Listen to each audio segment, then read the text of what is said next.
My name is Daniel Mercer. I'm in my mid-30s now, and for most of my life I've been the kind of person people don't worry about remembering. I was the quiet one in the room, the son who did what was needed without asking to be seen, the family member whose presence was noticed more by absence than contribution, or at least that's how it felt. If you asked people back then to describe me, they might have said I was dependable but unremarkable, safe, background noise. Even in my own family, I was often spoken about in terms of limitations rather than potential. My mother once said something to me, casually, almost without thinking, that stayed longer than she ever intended. She called me useless, not in anger, not even in a fight. Just as a fact, she believed everyone already knew. This story is sometimes summarized online as, "My mom called me useless, but I saved the family business."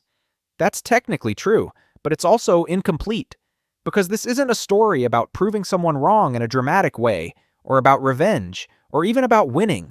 It's about what happens when someone is underestimated for so long that silence becomes their native language, and how that silence, when chosen deliberately, can change the balance of an entire family. Over the next hour, I'll walk you through a period of my life where very little seemed to be happening on the surface. No shouting matches, no big declarations, no heroic moments anyone could point to at the time.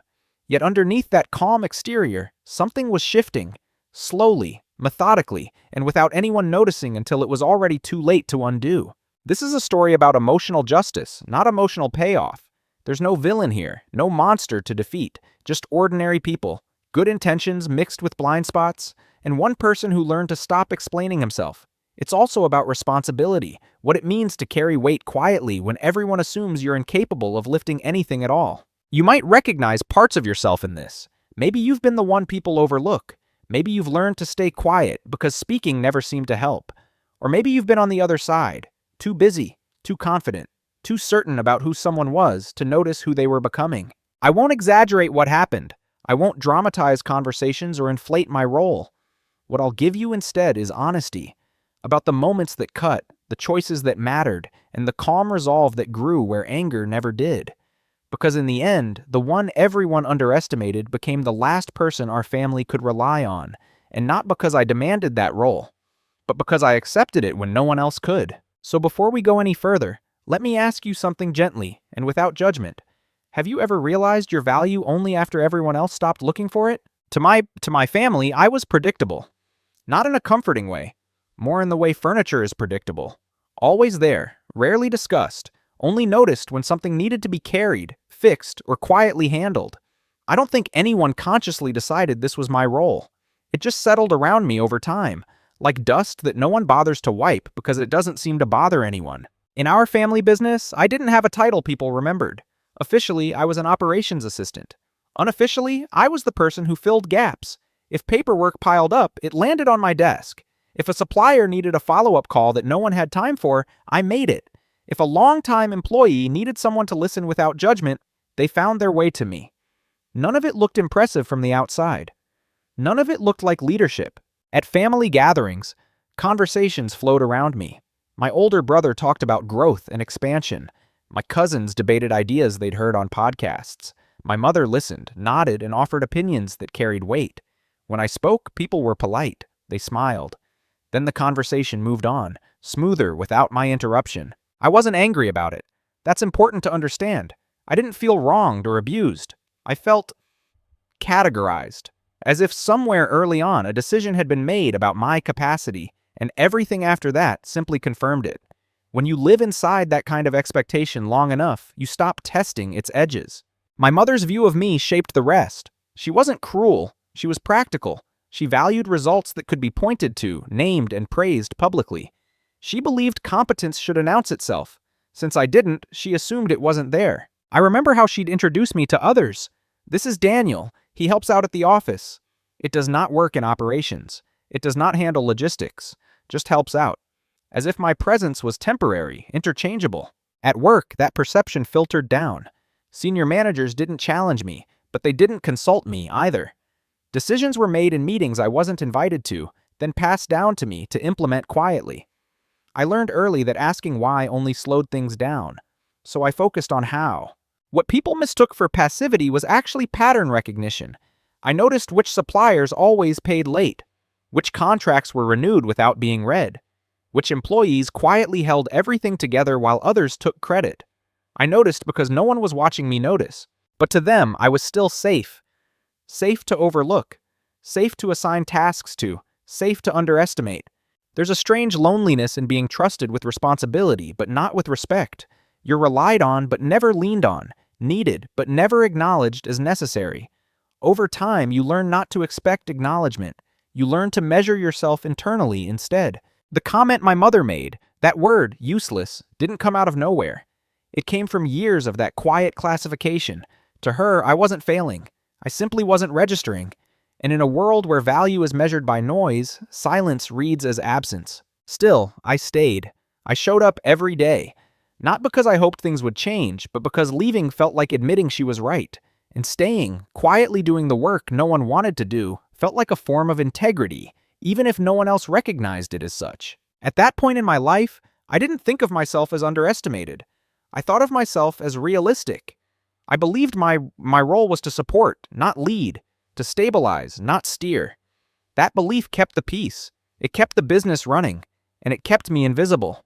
What I didn't know then was that invisibility has its own kind of power, if you stop trying to escape it. The first time my mother said it, I didn't react. That's the truth people find hardest to believe. There was no sharp intake of breath, no sting that made my chest tighten. Just a brief pause in my hands as I sorted through invoices, and then I kept going. We were in her office late one evening. The building was quiet in that end-of-day way, when the fluorescent lights feel harsher because there's no conversation to soften them. She was frustrated, not with me, but with the numbers. A delayed shipment, a missed projection. One of those weeks where nothing collapses, but nothing quite works either. She rubbed her temples and sighed. "I don't know why I even expect help sometimes," she said, not looking at me. "You're useless in situations like this." She didn't raise her voice. She didn't emphasize the word. It was delivered with the same tone someone might use to say the printer was out of ink. A statement of condition, not accusation. I remember nodding. Or maybe I didn't. What I remember clearly is how quickly my mind moved to minimize it. She's tired. She didn't mean it personally. This isn't the moment to make it about you. Those thoughts arrived automatically, well practiced after years of deflecting attention away from myself. She moved on immediately, continuing to talk through the problem as if nothing had happened. And in a way, nothing had, externally. The numbers still need to be reconciled. The supplier still needed a call. The evening still needed to end. But internally, something had been recorded. Not anger, not resentment, just data. That's how it felt. A line added to a mental ledger. Not to be used later, not stored for revenge, just acknowledged. Like noticing a hairline crack in a wall you've walked past every day without looking closely. What made it a small cut wasn't the word itself. It was the ease with which it was said. The confidence behind it. The assumption that it was both accurate and harmless. That it wouldn't need explanation or repair. No one else was there. No one defended me, but no one had the chance to. And that mattered, because it told me something important. This wasn't a public opinion. It was a private certainty. Over the next few days, nothing changed. My mother was cordial, efficient. She asked me to handle tasks the same way she always had. If there was guilt, it never surfaced. And I didn't bring it up. Not because I was afraid, but because I was curious. I wanted to see whether the comment was an anomaly or a pattern, so I watched more closely. I noticed how often my contributions were framed as help rather than responsibility. How solutions I quietly implemented were later discussed as if they had emerged on their own. How mistakes in areas I didn't control were still absorbed into my perceived competence. I also noticed something else, how comfortable everyone was with my silence. My lack of response didn't make things awkward. It made them easier. No recalibration required. No emotional labor demanded. That's when I understood something subtle but important. Silence wasn't just my habit. It was part of the system. It allowed others to move faster, feel smarter, and remain unchallenged. And in return, I was allowed to stay. The cut didn't bleed. It didn't ache. It just existed. And because it was small, it was easy to ignore. But small cuts have a way of reopening when pressure is applied. At the time, I told myself it didn't matter. Those words spoken in frustration shouldn't be given weight. That my value didn't need to be validated externally. All of that was true. But it was also incomplete. Because the first time someone tells you who they think you are, you're given a choice. You can correct them. Or you can listen. I chose to listen. After that evening, nothing dramatic followed. There was no escalation, no apology, no repeat of the exact word. and that was almost worse, because it allowed me to treat it as a one-time lapse. A bad moment. An unfiltered thought that slipped out and wouldn't return. Except it did, just in different forms. It showed up in tone before language, in the way my suggestions were acknowledged with a nod and then quietly bypassed, in how decisions were framed as already settled, even when I had provided the data that should have shaped them, in how my workload increased without any corresponding increase in authority or trust. Disrespect rarely announces itself. It blends in. It disguises itself as efficiency, as hierarchy, as that's just how things work. And because I had already learned not to expect recognition, it didn't feel like something new. It felt familiar. So I adjusted. I told myself my mother's generation valued different things, that she trusted charisma over consistency, that she needed people who could speak confidently in rooms full of investors, not someone who preferred to sit quietly with spreadsheets and contracts. These explanations weren't lies. They were reasonable. They also made it easier to stay silent. At work, my role expanded in all the ways that don't get documented. I became the person who remembered the details no one else wanted to track. I knew which employees were burning out long before they said anything. I knew which systems would fail if pushed too hard. I knew because people talked to me when they didn't feel the need to perform. But when meetings happened, those insights stayed with me. Not because I was excluded, sometimes I was invited, but because the space didn't reward caution. It rewarded confidence. And I had learned that speaking carefully often sounded like uncertainty to people who were listening for certainty. At home, the dynamic was similar. Family conversations had an unspoken rhythm. Certain voices led. Certain opinions carried weight. Mine filled the gaps when something needed to be done, not when something needed to be decided. When relatives joked about me being the quiet one, I smiled. When someone asked if I planned to do more someday, I answered neutrally. I wasn't hiding hurt. I was avoiding friction. And over time, avoidance became a habit. What surprised me most was how easy it was to normalize all of it. Humans are adaptable that way. We build stories that allow us to function in imperfect systems. I told myself I preferred being behind the scenes, that I didn't want pressure or visibility, that recognition would complicate things. And in many ways, that was true. I didn't crave the spotlight. I didn't want authority for its own sake. But there's a difference between choosing invisibility and having it assigned to you. I felt that difference most clearly when my work was missing. Once I took a week off. Nothing dramatic, just a planned absence. By the third day, I received messages asking where certain files were, how certain processes worked, and who usually handled specific vendor issues. There was no acknowledgement of dependency, just confusion, as if a piece of machinery had stopped functioning, and no one knew why. When I returned, things settled quickly. No one commented on the disruption. The system absorbed my presence again without reflection, and I let it. That was the pattern. Discomfort would arise in my absence. Relief would follow my return.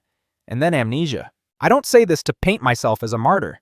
I wasn't suffering. I was stable, functional, respected in small, quiet ways.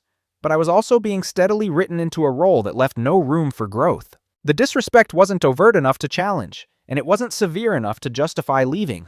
It lived in that gray area where endurance feels like maturity, where staying calm feels like strength. And maybe it was, up to a point, because when you normalize being overlooked, you also normalize not being prepared for when things go wrong. You train people to assume you'll always be there, quietly compensating for their blind spots. You become essential in ways that are never formally acknowledged. I didn't see it as a problem then. I saw it as my place. But places, like systems, only work until they're tested. There was a moment, not a single event, but a slow accumulation, when I understood that my role in the family and in the business had already been decided without my input. I wasn't asked if I agreed to it. I wasn't informed explicitly.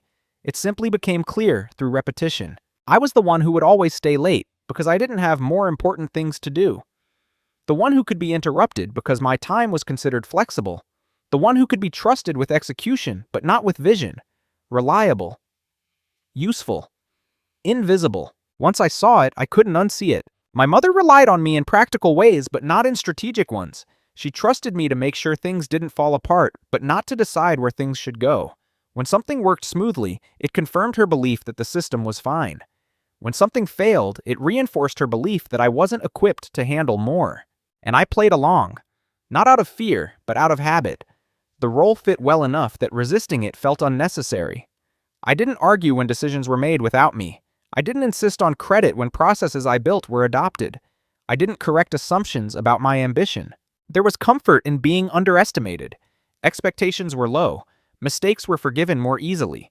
Successes didn't come with scrutiny. I could move freely within the margins. But comfort has a cost. The more I embodied that role, the more it shaped how others interacted with me. New employees learned quickly who had authority and who didn't. Family members followed cues they didn't realize they were taking. Even I began to internalize the limits of what I was supposed to handle. I noticed it in meetings. When complex issues arose, eyes turned toward louder voices. When follow-through was needed, they turned toward me. I was the bridge between ideas and reality, but never the source of either. There was one conversation that clarified everything. A senior consultant had been brought in to review operations. He spent a week observing workflows, interviewing staff, and reviewing documents. On his final day, he presented his findings to leadership. I wasn't in the room for most of it, but afterward, he pulled me aside. "You're holding this place together," he said quietly. "They don't realize it." I thanked him and went back to my desk. That should have felt validating. Instead, it felt like confirmation of something I had been avoiding. Because if I was holding things together and no one knew, that meant the role wasn't temporary. It was structural. At home, the same dynamic played out in subtler ways. Family decisions were discussed over dinner. Conclusions reached before I spoke.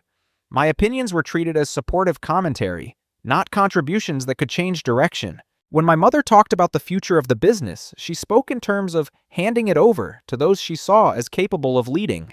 I was mentioned only in passing, if at all. Not as a candidate, but as a constant, someone who would always be there, regardless of who was in charge. That was when I realized the role I had been assigned wasn't just about work.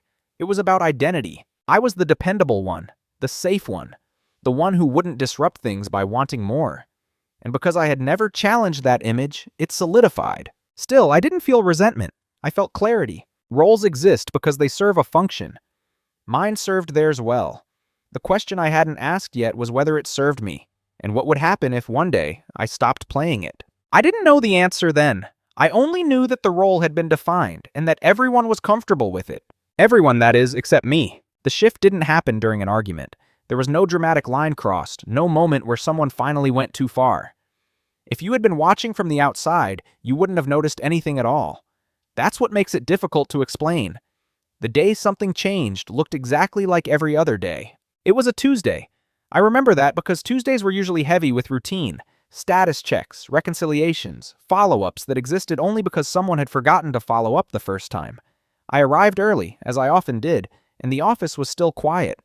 That quiet felt different that morning. Not peaceful. Empty.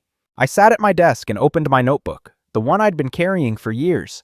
It wasn't sentimental. It was practical. Dates, figures, and notes written quickly and without flourish. A record of things that mattered, even when no one else thought they did. As I flipped through it, I noticed something I hadn't fully acknowledged before. Patterns. Not just in numbers, but in behavior. The same problems are recurring. The same decisions lead to the same complications. The same people are stepping in at the last moment to fix what could have been prevented. I had been compensating for dysfunction without ever naming it as such. That realization didn't come with anger. It came with a strange sense of distance, as if I were suddenly observing the system from outside myself. I saw how my silence wasn't just being misunderstood, it was being used. Not maliciously, but efficiently. Later that morning, my mother called a meeting. Another issue, another delay, another conversation about tightening controls and increasing oversight. I listened, took notes, and nodded at the appropriate moments. When she asked if there were any concerns, the room stayed quiet.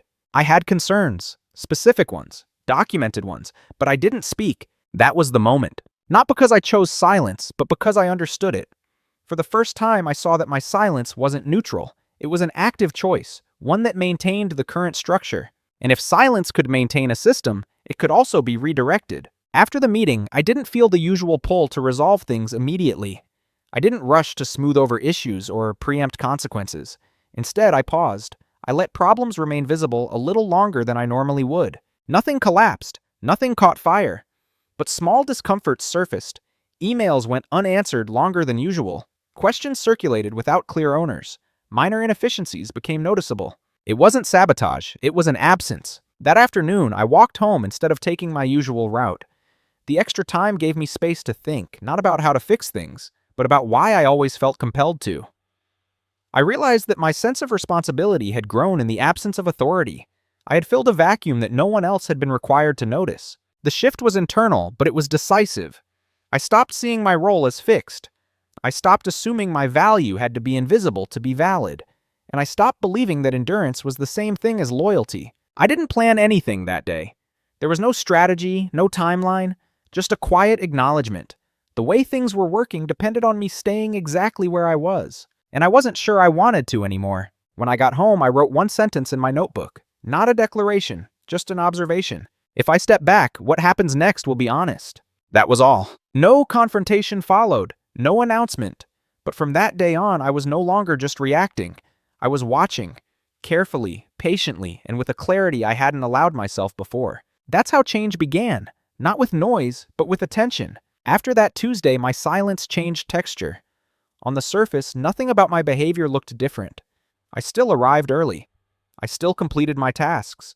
I still answered questions when asked. But internally, something had shifted from reflex to intention. Before, my quietness had been automatic, a default setting shaped by years of adaptation. Now it was deliberate. I chose when to speak, when to act, and when to let things unfold without my intervention. That distinction mattered more than I expected. The first test came quickly. A supplier dispute surfaced. Nothing catastrophic, but enough to disrupt schedules if mishandled. Normally, I would have stepped in immediately, made the calls, smoothed the issue over before it reached leadership. This time, I waited, not out of spite, but out of curiosity. I wanted to see how the system responded without my early involvement. The issue reached my mother's desk.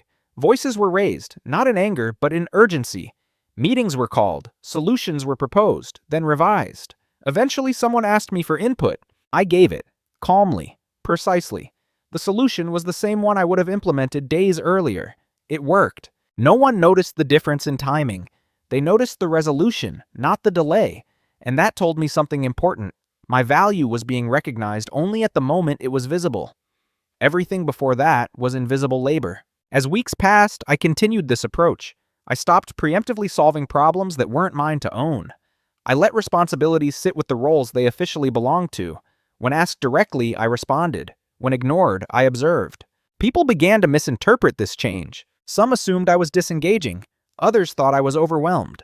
A few mistook my restraint for uncertainty. No one considered that I was choosing differently, because from their perspective, I had never chosen anything at all. I had simply been. That misunderstanding worked in my favor. With fewer immediate demands, I had more time to look closely at the structure beneath the day-to-day chaos. I reviewed contracts thoroughly, not just for compliance, but for leverage. I traced decision-making paths, noting where authority was assumed rather than assigned. I paid attention to who signed what and who never did. I also listened more carefully. When people believe you're passive, they speak freely around you. They share frustrations, shortcuts, and assumptions. They reveal gaps without realizing it. My mother, in particular, seemed to relax around me. She spoke candidly about pressures she felt, risks she was taking, deals she was unsure about but felt compelled to pursue.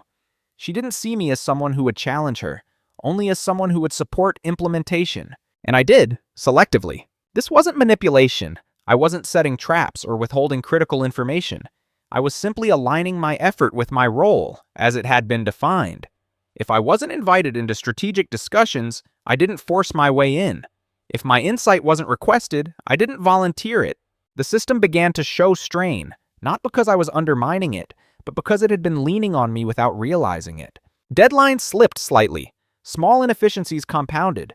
Nothing disastrous, but enough to create a low-level tension.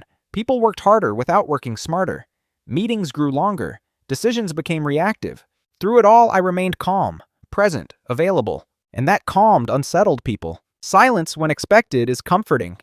Silence, when chosen, feels different. It introduces uncertainty. People don't know what it means, so they project. Weakness, detachment, compliance. No one suspected preparation. I wasn't waiting for a dramatic moment. I wasn't hoping for failure. I was letting reality speak for itself, without my constant translation. For the first time, my silence wasn't about avoiding conflict. It was about respecting the truth of the system as it was. And the truth was beginning to surface. While the surface of the business continued its familiar rhythm, meetings, emails, minor crises, something else was happening underneath, quietly, methodically. in ways no one thought to watch. When you're underestimated, people don't track your movements. They don't ask why you're staying late or what you're reading. They assume it's more of the same: routine, support, background maintenance. That assumption gave me room. I began by organizing information I already had. Years of notes, emails, contracts, and informal understandings lived in scattered places: my notebook, my inbox, my memory. I centralized them, not to build a case against anyone, but to understand the system in full. I mapped out workflows from beginning to end: who initiated the decisions, who approved them, who executed them, and most importantly, who absorbed the consequences when things went wrong. Patterns emerged quickly. Authority and accountability are rarely aligned. There were contracts signed without full review, renewed out of habit rather than relevance. Vendor relationships are maintained through personal rapport rather than performance. Financial controls that relied more on trust than verification. None of this was illegal or reckless on its own, but together they formed a fragile structure, one that depended heavily on informal corrections. Corrections I had been making quietly for years. I didn't announce my findings. I didn't confront anyone with them. I just documented dates, names, dependencies, not accusations, just facts. At the same time, I invested in learning, not through grand programs or certifications that would draw attention, but through targeted study. I revisited financial regulations relevant to our industry. I read case studies of family-run businesses that had failed, and why. I studied how authority could be transferred without conflict, and how it often wasn't. I paid particular attention to governance, not in theory, but in practice. Who held real power when things went wrong? Who could act quickly without consensus? Who was protected by the process and who wasn't? The answers weren't always what people thought. I also strengthened relationships, quietly. Long-term employees trusted me because I had never used their confidence as currency. I continued to listen without an agenda. I learned what motivated them, what worried them, and what they feared losing if leadership changed. They didn't see me as a future leader. They saw me as stable, and stability breeds honesty. Suppliers, too, spoke openly with me. They knew I understood their constraints. They knew I followed through. Over time, small accommodations were offered. Flexibility here, early notice there. Nothing inappropriate, just professional respect. All of this created something I hadn't set out to build, but recognized once it existed. Positional leverage, not power, leverage. Power demands visibility. Leverage works quietly. My mother noticed none of this. Not because she was careless, but because she was focused elsewhere, on growth, on pressure from external partners, on maintaining an image of confidence. She assumed I was where I had always been, managing details, absorbing friction. In a way, she was right. I hadn't moved. The ground beneath us had. The most important thing I prepared wasn't a document or a plan. It was a restraint. I practiced not reacting, not correcting immediately, not offering solutions unless asked. This wasn't about withholding help. It was about allowing others to experience the full weight of their decisions. Only then could they understand the system they were operating. There were moments I was tempted to step in, to prevent minor issues from becoming visible, to protect the business from discomfort. But I reminded myself of the sentence I had written weeks earlier. If I step back, what happens next will be honest. Honesty isn't always kind, but it's necessary. By the time anyone sensed that something felt different, they couldn't identify what it was. There was no single change to point to, no clear cause, just a sense that things were more complicated than they used to be. What they never noticed was that I was ready, not to take over, not to confront, but to act, if acting became necessary. And I knew that moment was approaching. The reveal didn't arrive with excitement. There was no rush of adrenaline, no moment where everything suddenly made sense in a cinematic way. It came quietly, the way most truths do when you're finally prepared to see them. I was reviewing a set of documents late one evening, routine on the surface, familiar enough that no one would have questioned why I was still there. They were renewal agreements tied to a long-standing partnership, the kind everyone assumed would roll over automatically, the way they always had. I'd seen versions of these contracts before. I'd even flagged small issues in the past, clauses that were vague, timelines that were flexible in ways that favored the other side. Each time, the response had been the same. We've always done it this way. They're reliable. Don't complicate things.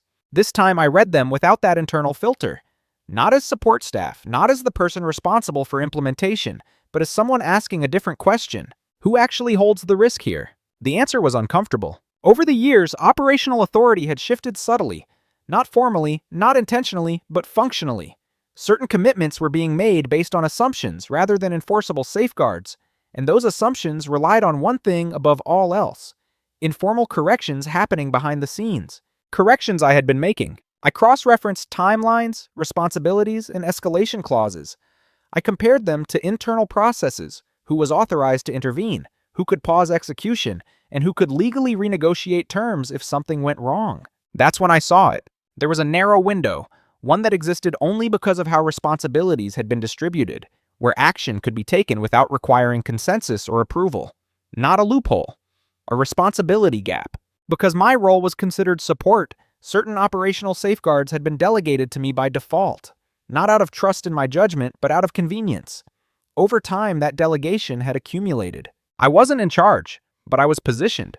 The realization didn't make me feel powerful, it made me feel sober. Leverage isn't something you celebrate when you find it, it's something you weigh.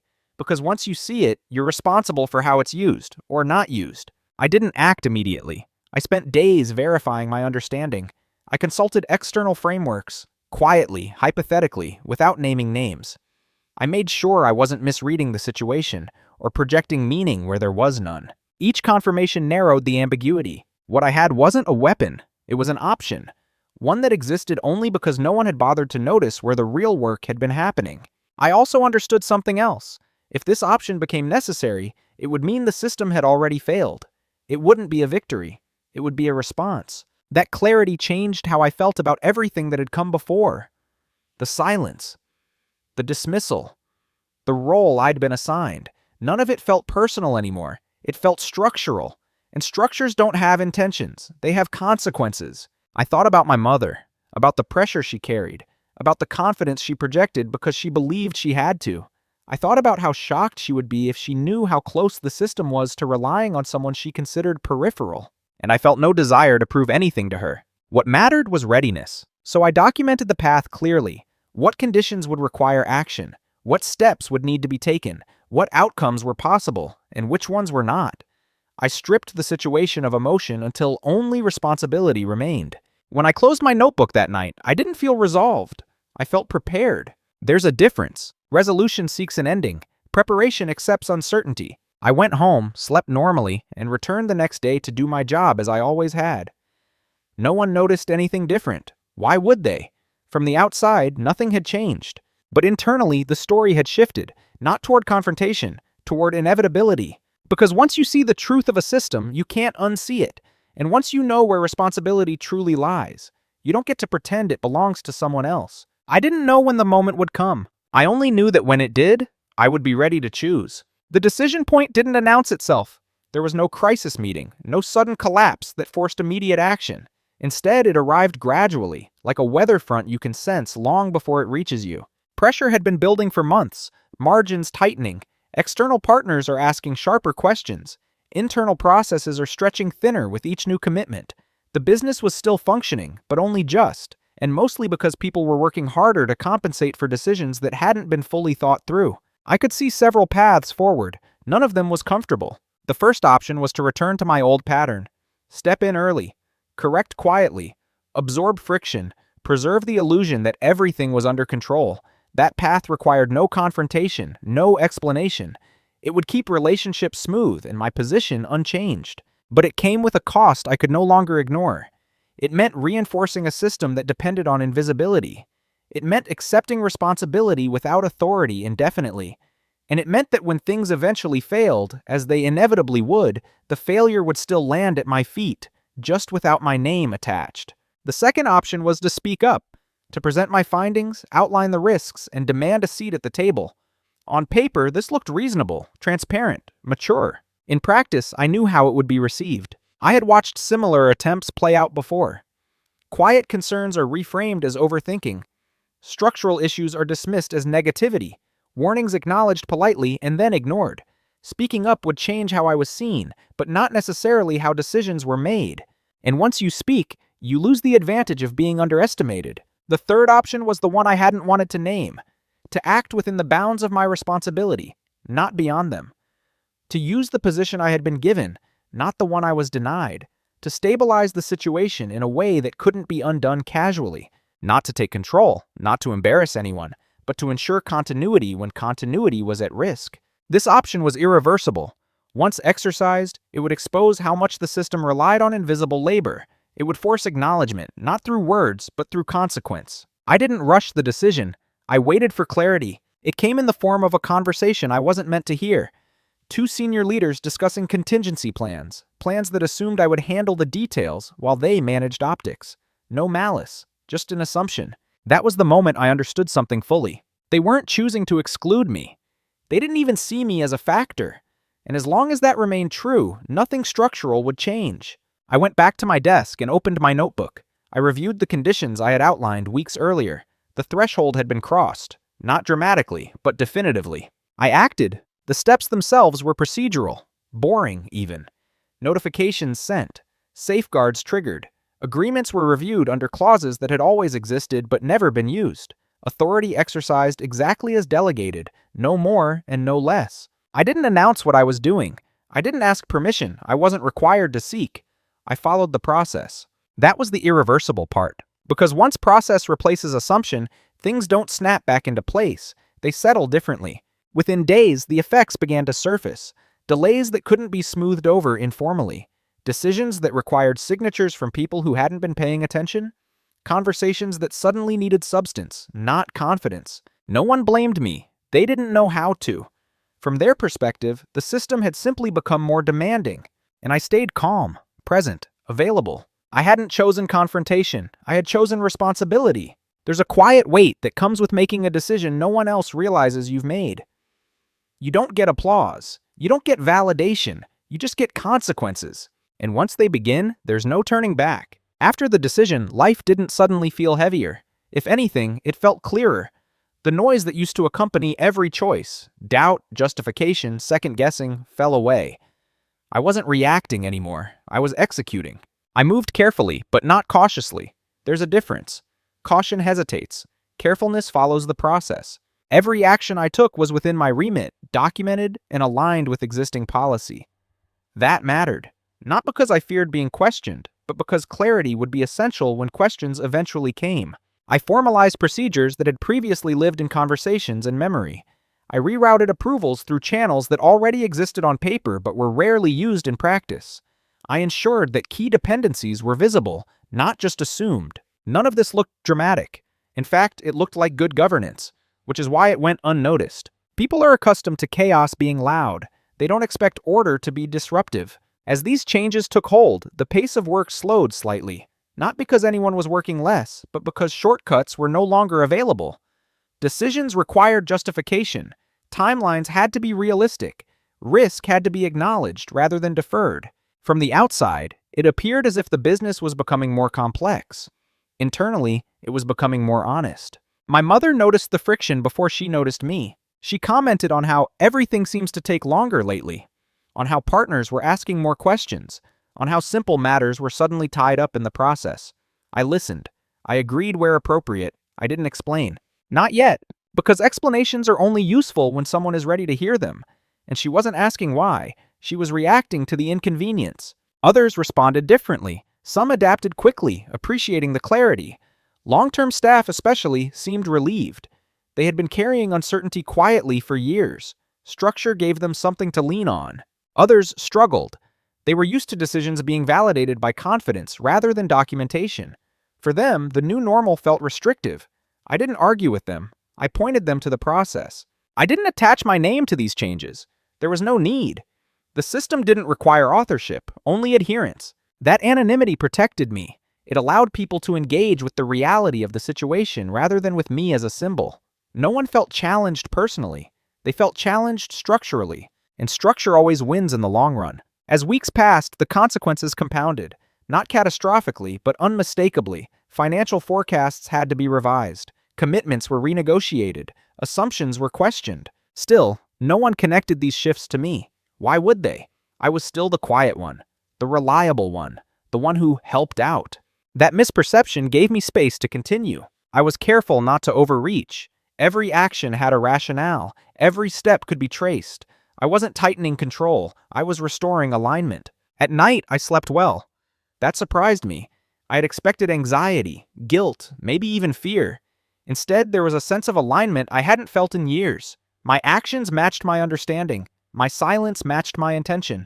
I wasn't hiding. I was waiting, because I knew that systems resist change until they can no longer ignore it. And when that moment comes, people look for someone to explain what's happening. When they did, I would be there. Not to say I told you so, not to demand recognition, but to take responsibility, fully, visibly, and without heat. The first real sign that things were changing didn't come as an accusation. It came as confusion.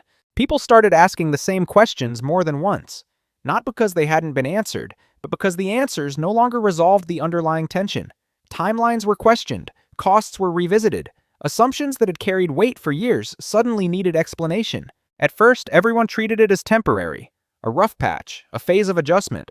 There was confidence that things would settle back down once the pressure eased. But pressure wasn't the problem anymore. Exposure was. Without informal corrections happening behind the scenes, weaknesses stayed visible longer. Meetings ended without clear conclusions. Decisions that once relied on momentum stalled under scrutiny. People felt the drag but couldn't identify its source. That's when discomfort turned into loss. Not a dramatic loss, no layoffs, no collapse, just the loss of ease. Deals took longer to close. Partners hesitated. Internal teams grew frustrated by the need to document what they had previously assumed. It felt like friction where there had once been flow. My mother felt it acutely. She prided herself on decisiveness, on moving quickly when others hesitated. Now, speed was being checked by the process.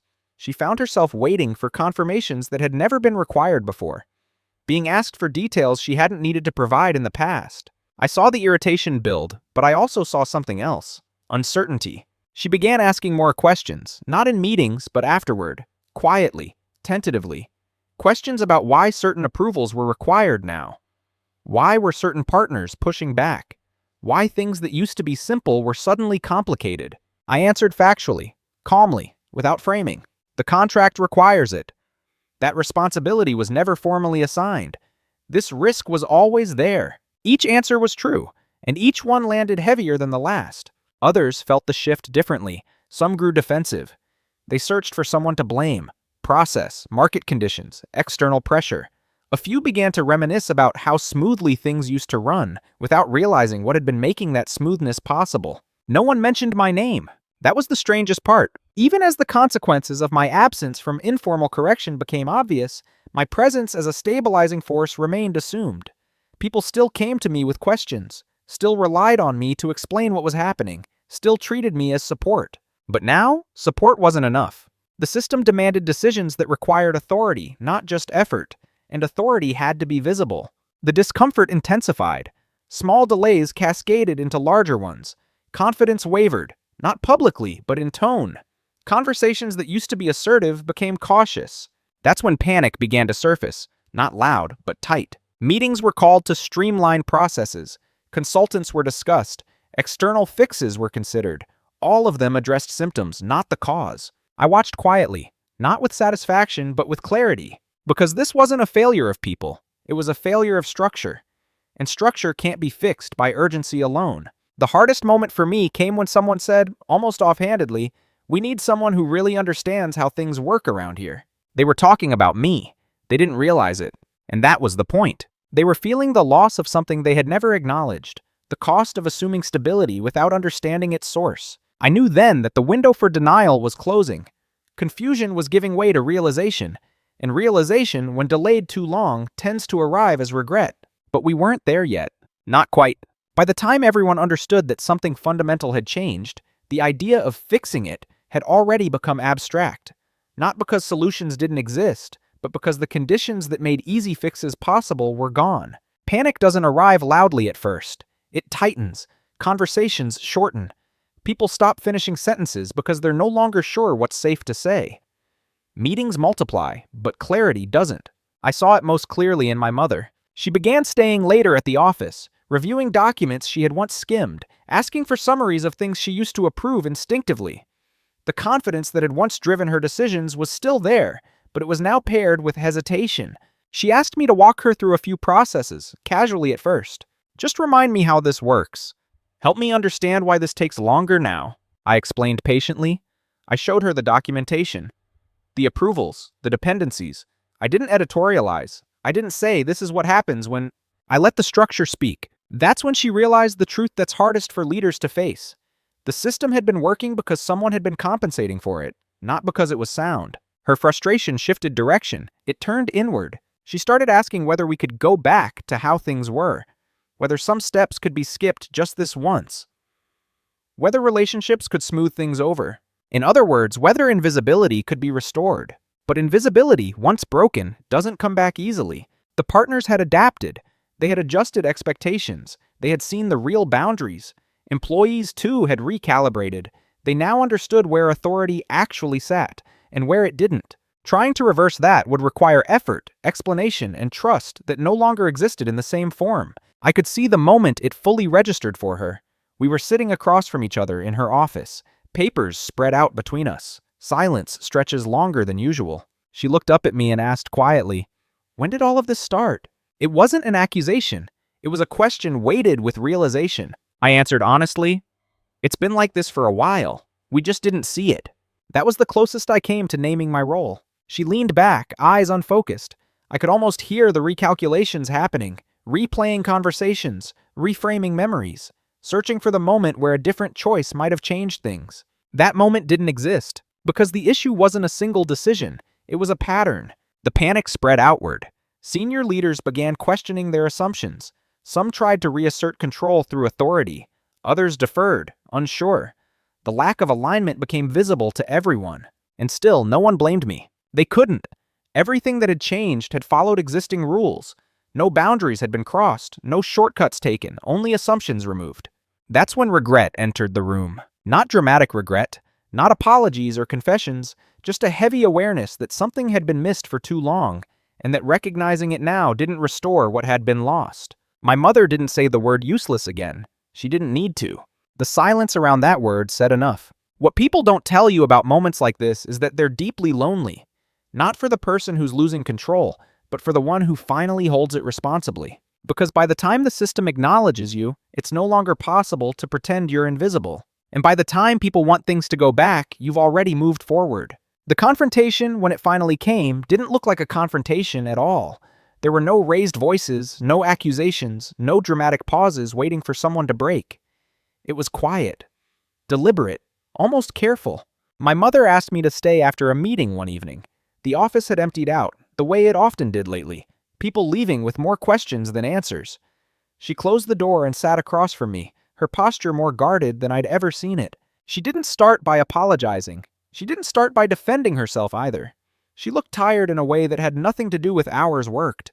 "I need to understand something," she said. "When did you realize how much you were carrying?" The question mattered more than any apology could have. It acknowledged what had never been named. I thought about answering with a date, with a story, with the words she had used that night months ago. But none of that would have been useful. "A long time ago," I said. "I just didn't think it mattered." She nodded slowly, not in agreement, in recognition. There was a pause. Then she asked the harder question, "Why didn't you tell me?" This time I didn't soften the answer. "Because it wouldn't have changed anything," I said. "Not then." She looked down at the papers on her desk.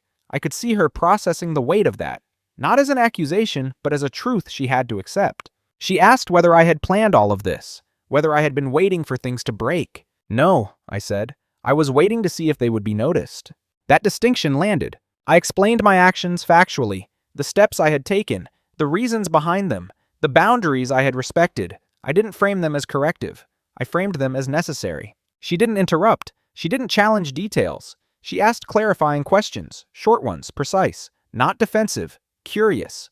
At one point, she stopped me. "You could have used this to force your way in," she said. "You didn't." I nodded. That wasn't the point. The room was quiet again. Not tense. Just full. When she finally spoke, her voice was steady. "I misjudged you," she said. She didn't say she was sorry. She didn't explain herself.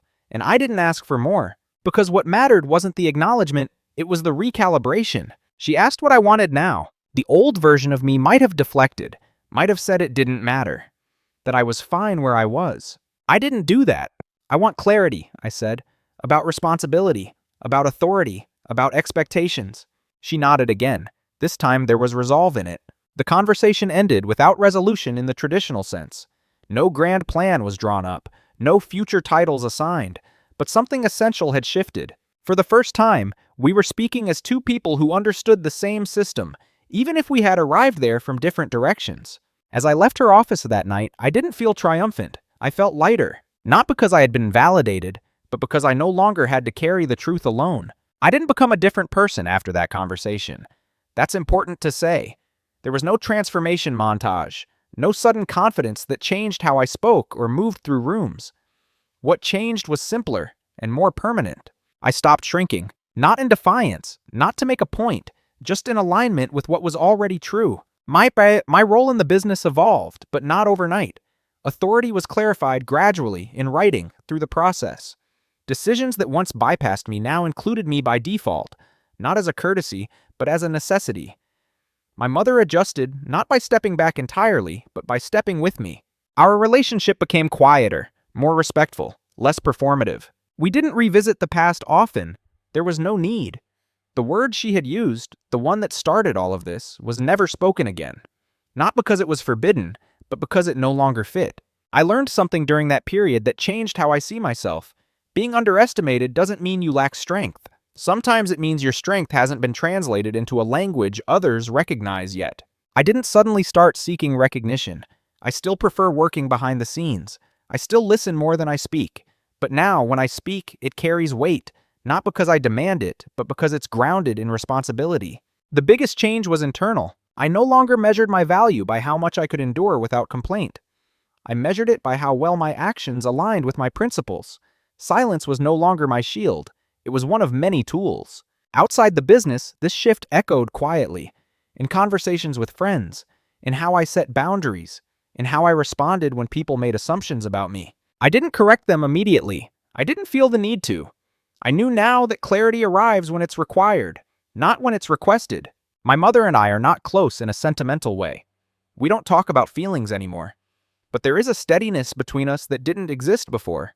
A mutual understanding of capacity. She sees me now, not as someone who helps out, but as someone who holds things together and knows when to let them change. As for me, I no longer need to be invisible to feel safe. I don't need to be loud to feel strong. I understand my pace, my limits, and my leverage. That understanding is enough. If there's one thing I would tell my younger self, it's this. Endurance is not the same as loyalty, and silence is not the same as absence. You can be present without being seen, until the moment being seen becomes necessary. And when that moment comes, you don't need to announce yourself. You just need to be ready. When people hear this story summarized, they often focus on the contrast. Called useless, saved the business. It sounds clean that way, satisfying, like a reversal with a clear winner and a clear lesson. But real life rarely resolves so neatly. What actually stayed with me wasn't the moment my value was finally recognized. It was the understanding that recognition was never the point. What mattered was responsibility, who quietly carries it, who assumes it will always be there, and what happens when it's no longer invisible. My mother didn't become a villain in this story. She also didn't become a symbol of redemption. She remained human, capable, pressured, and imperfect. The same is true of everyone involved. Systems fail not because people are cruel, but because assumptions go unexamined for too long. For a long time, I believed that staying quiet was a form of maturity, that absorbing friction was a strength, that if I just kept things running smoothly, clarity would arrive on its own.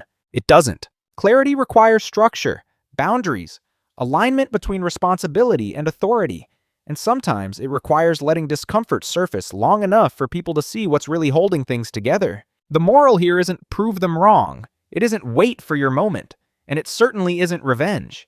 The moral is quieter than that. If you are always compensating for a system, you are part of that system, whether you're acknowledged or not. And if you want something to change, endurance alone will never be enough. Silence can protect you, but only intention can reposition you. I didn't win anything by being underestimated, but I gained something by finally understanding the leverage that invisibility creates and the responsibility that comes with using it carefully. Today, I'm still calm, still reflective, still, some people might overlook at first glance. The difference is that I no longer confuse being overlooked with being without value, and I no longer wait for permission to act responsibly. If you've ever been the one everyone relies on but no one really sees, if you've ever been trusted with the weight but denied the voice, if you've ever been labeled small because you didn't announce your strength, then maybe this story wasn't about me at all. Maybe it was about what happens when quiet people stop trying to be heard and start choosing when to be understood. So I'll leave you with one question, and I'd genuinely like to hear your thoughts in the comments. Have you ever realized that the moment people finally noticed your value was also the moment they understood how much they'd been relying on you all along?